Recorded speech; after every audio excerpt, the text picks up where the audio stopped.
Hi guys, for today's video, ipapakita ko sa inyo yung aming first car, no, family car. So ang napili naming sasakyan is ito.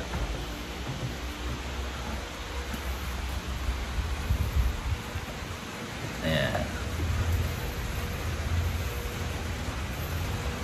Ayan. The GAC M Zoom R-Style. Ayan, ano siya, 1.5 turbo engine. Kaya para medyo magkasya siya dito sa garahe, ginawa namin, pinatanggal muna namin yung gate. So ayan. Tapos yung mga valuable dito sa loob ng garahe, ipinasok muna namin. So syempre, yan pa rin yung ating ABB 160. Ayan. So ipapakita ko sa inyo yung features niya na. So let's go. So yan guys, first feature na nagustuhan ko sa kanya is ito. Kapag in-unlock mo siya, yung door handle niya and then yung kanyang side mirror is kusa nang nagpa-pop up. And then dito naman sa kanyang trunk is ano na siya, power tailgate na siya. So ayan, one click lang mag-o-open na siya. Opya, ayan, muntik pang tumama. Tapos yung space niya dito sa likod is medyo decent na din, maluwag na rin siya. So ayan, kung makikita nyo, ayan, meron siyang ilaw, and then yung mga ano namin, camping chairs nandyan na. So ayan, naglagay na rin kami dyan ng organizer. Ayan, dyan nakalagay yung mga basahan, ayan, basta kung mga ano-ano dyan na gamit sa sasakyan. And then kapag i-close mo siya, ayan, isang pindot lang din, ayan, kung saan siya mag-close. Isa pang astig dito sa M-Zoom R-Style is yung tire niya. So ayan, 19-inch alloy wheels na siya. And then yung brand ng kanyang tire is Michelin Pilot Sport. So ayan, magandang brand yan ng gulong. So ginagamit yan sa racing, ayan, ganyan. So sobrang kapit din yan. So ayan, pasok tayo sa loob.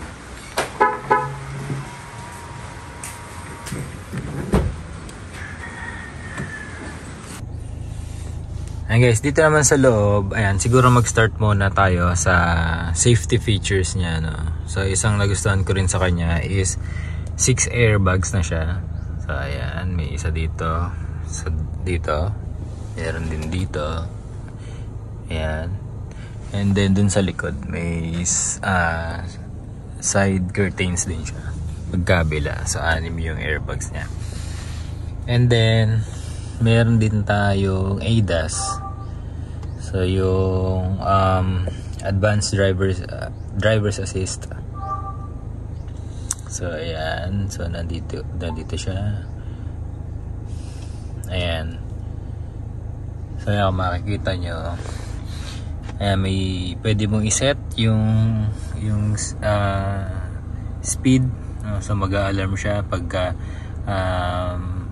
inactivate mo yan. So halimbawa magsiset ka ng certain speed, for example 100 kilometers per hour, pagka na-reach mo yan, mag-a-alarm siya.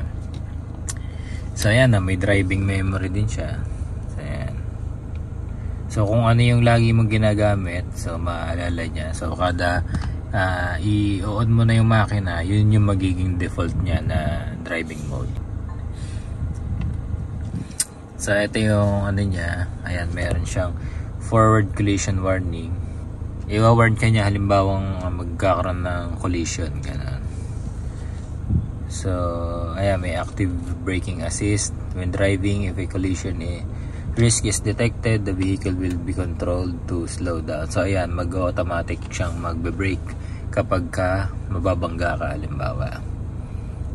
Ito naman, forward collision warning distance. Ayan, pwede mong iset yung distance, no? So pagka, ayan, may far, middle, near. Ayan.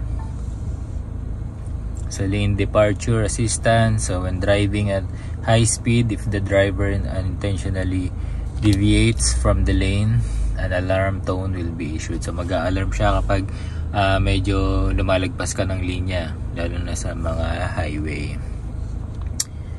Ayan. So So ayun yung warning, lane departure assistance mode.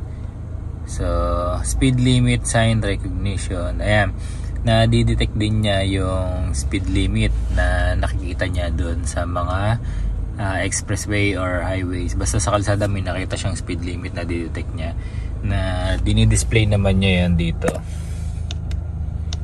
sa ayan, basta dito lumalabas siya, nakikita ko siya dyan lagi. Ayan, tapos meron siyang intelligent speed limit control.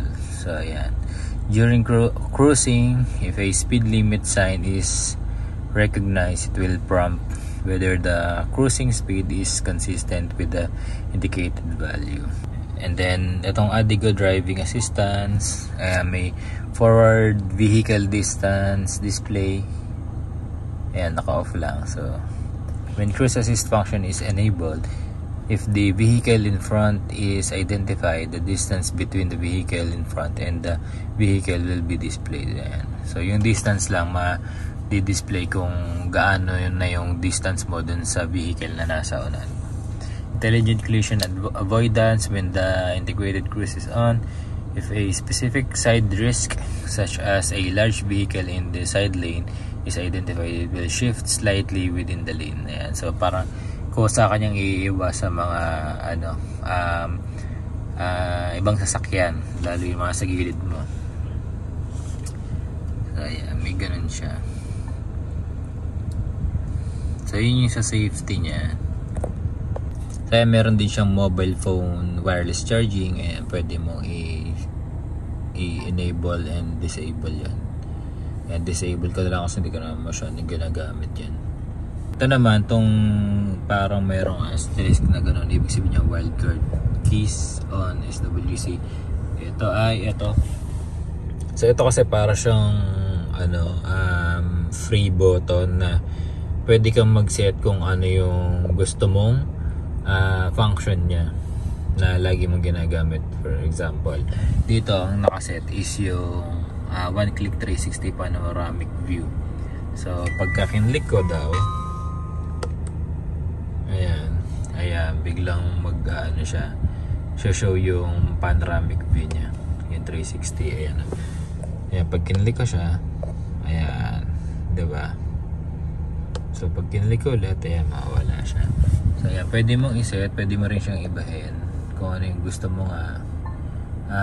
Minsan sinet ko na dito yung sport mode, sport plus mode. Ayan, one click sport plus.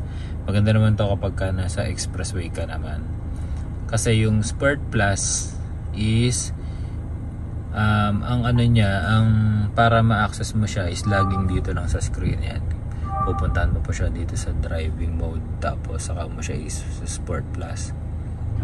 Ayan, pero madalang ko naman to yung sport plus.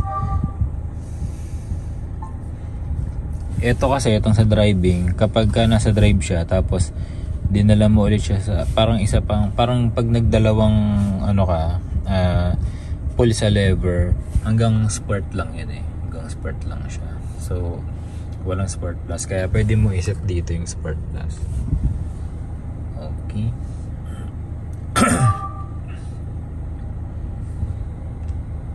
Ayan, meron na din siyang Apple CarPlay.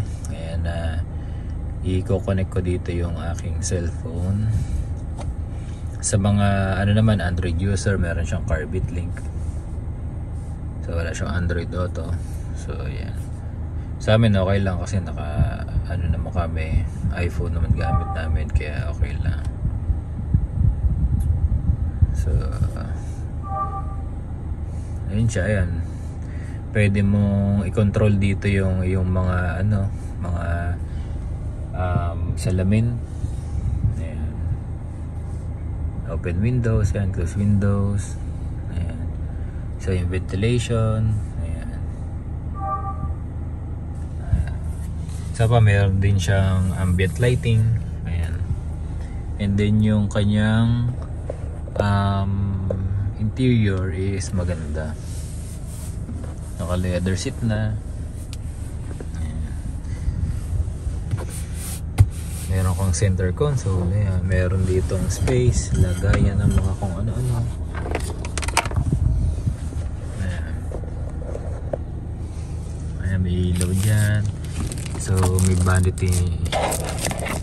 vanity mirror. Ayan, both driver and passenger side. Ayan. So, yun siya. So, dito yung wireless charging niya. Dito may lalagay yung cellphone. Tapos dito naman sa ating dashboard, yan, makakontrol mo dito yung view niya. Ayan. Iba-iba siya. Ayan, meron siyang tire pressure monitoring. Ito naman, nakikita niya, nasa-sense niya kung merong sasakyan sa harapan mo. So, ayan, like kung napapansin niya, no, pag may sasakyan, nagdi-display yung sasakyan doon. Kung may tao, ayan, nasa-sense din niya. So, minsan nga, kahit pag L300, yung mga boxy na, na sasakyan, nasa-sense din niya, yung view niya, parang boxy din na sasakyan. So, wala, nakakatawa lang din. So, meron din siyang adaptive cruise control. Ayan. So sa highway, yung adaptive cruise control niya is meron din siyang low speed, no? So hindi lang siya yung pang high speed. So ayan, kahit bumagal ng sobrang bagal yung sasakyan sa harapan, ayan, masasense niya yun. Tapos babagal din siya, kusa siyang mag-brake. So yun yung mga nagustuhan naming features dito sa GAC M-Zoom R-Style. So yung R-Style is yun yung top of the line na variant nitong M-Zoom.